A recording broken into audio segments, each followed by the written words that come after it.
Hello friends, मैं doctor प्रतीक हूँ और आइए आज बात करते हैं कि हेयर ट्रांसप्लांट से पहले और बाद में हमें डाइट में क्या प्रिकॉशंस लेने चाहिए। हेयर ट्रांसप्लांट एक बहुत कॉमन ट्रीटमेंट है। इसमें बॉल्डिंग एरियाज में हम ग्राफ्ट्स की ट्रांसप्लांट कर देते हैं, लेकिन डाइट एक बहुत इंपॉर्टेंट रोल प्ले करता है ट्रांसप्लांट की सक्सेस में। इसका मतलब ये है कि अगर हमने 100 ग्राफ्ट्स लगाए हैं, हमें ये मॉनिटर करना है कि कितने ग्राफ्ट सर्वाइव कर पा रहे हैं और हमारा एम होता है कि 90% से ज़्यादा ग्राफ्ट सर्वाइव करें। इसके लिए डाइट बहुत इंपॉर्टेंट है। तो डाइट इंपॉर्टेंट क्यों है? जो हमारा हेयर है, दे मल्टीप्लाई वेरी रैपिडली। जो हेयर सेल्स हैं, they are one of the most rapidly multiplying cells in our human body. इसीलिए जब कैंसर की कीमोथेरेपी होती है तो सबसे पहले बालों को असर पड़ता है।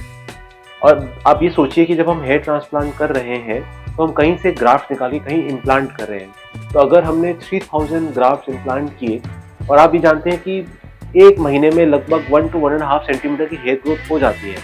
तो 3000 ग्राफ्ट अगर हम लगा रहे हैं तो around 30 to 35,000 centimetre hair growth होने वाली है एक महीने में। तो you can imagine how much of energy it needs. And ये जो एनर्जी है, ये हमें डाइट से ही मिलती है। तो there are some food items which are very good for the hair, and there are some food items which are bad, so we need to understand what we need to consume and what not.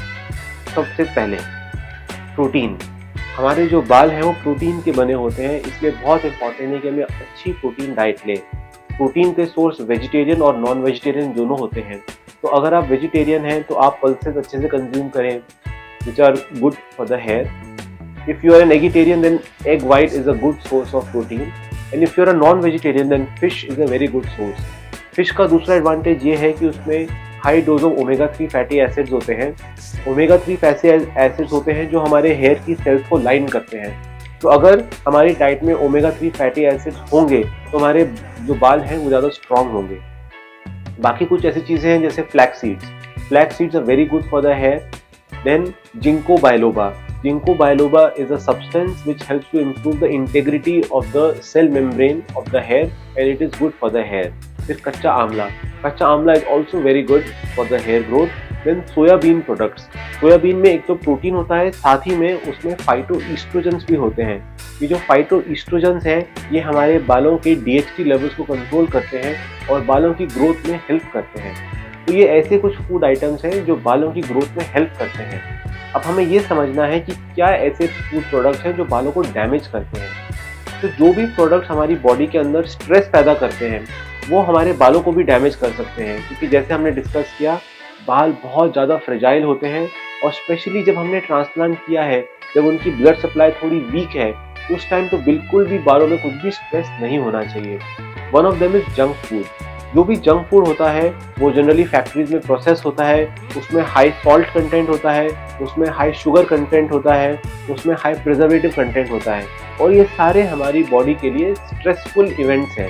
तो जब हम इनको consume करते हैं तो हमारी body की ज़्यादा से ज़्यादा एनर्जी इनको मेटाबोलाइज या न्यूट्रलाइज करने में चली जाती है। तो जो न्यूट्रिशन बालों के लिए डाइवर्ट हो रहा था वो नहीं हो पाता है और इससे बालों की ग्रोथ में इफेक्ट पड़ सकता है। The next is smoking.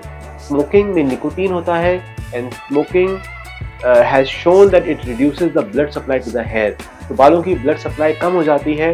You can imagine, जब हमने कोई ट्रांसप्लांट किया है हेयर का, तो इसको अपनी नई ब्लड सप्लाई डेवलप करनी है, और अगर उसी दौरान ब्लड सप्लाई कम हो जाएगी तो आप सोच सकते हैं कि बालों का सर्वाइवल में भी फर्क पड़ सकता है। Next is coffee. कॉफ़ी के अंदर कैफीन होता है, and caffeine also has shown to have harmful effects in the first 7 to 10 days post surgery. So try to avoid coffee in the first few days of surgery. So these are some of the things. Yes, one more is alcohol. Alcohol is also a stress for the body.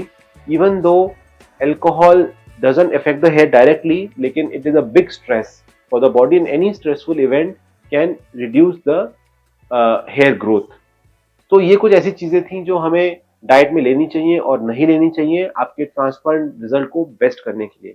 इसके अलावा अगर आपके मन में कोई भी और doubt है तो आप प्लीज हमारे कमेंट सेक्शन में डालें, and we will get back to you. Thank you.